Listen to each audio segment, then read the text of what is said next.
మన పవన్ కళ్యాణ్ గారు మాట్లాడిన మాటలు చాలామంది మిత్రులు మర్చిపోయి ఉంటారు.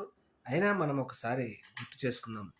అవేంటి అంటే, సినిమా పరిశ్రమ గురించి ఒకసారి ఆయన ఏం మాట్లాడారంటే, "మేము ప్రైవేట్ వ్యక్తులము కలిసి ప్రైవేట్ సొమ్ముతో మేము సినిమాలు చూసుకుంటే, గవర్నమెంట్‌కి ఏం పని?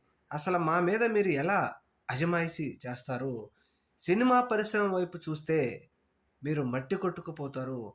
ముఖ్యంగా వైఎస్ఆర్‌సీపీ వారికి" అంటూ కొన్ని అనుచితమైన వ్యాఖ్యలు చేశారు అప్పట్లో ప్రస్తుత డిప్యూటీ సీఎం. మరి ఇప్పుడు ఇదే మాట ప్రస్తుత ప్రభుత్వానికి కూడా వర్తిస్తుందా లేదా?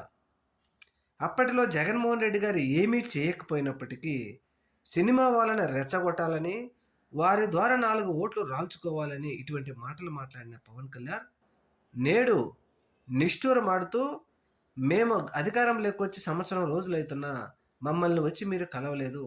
అందుకని మీ అంతు చూస్తామని" బెదిరిస్తున్నారంటే, ఇందులో మంచి ఎవరు? చెడు ఎవరు? అనేది ఒక్కసారి గమనించుకోవాల్సిందిగా అని ఇప్పుడు నెటిజన్లు తీవ్రంగా ప్రశ్నిస్తూ ఉన్నారు.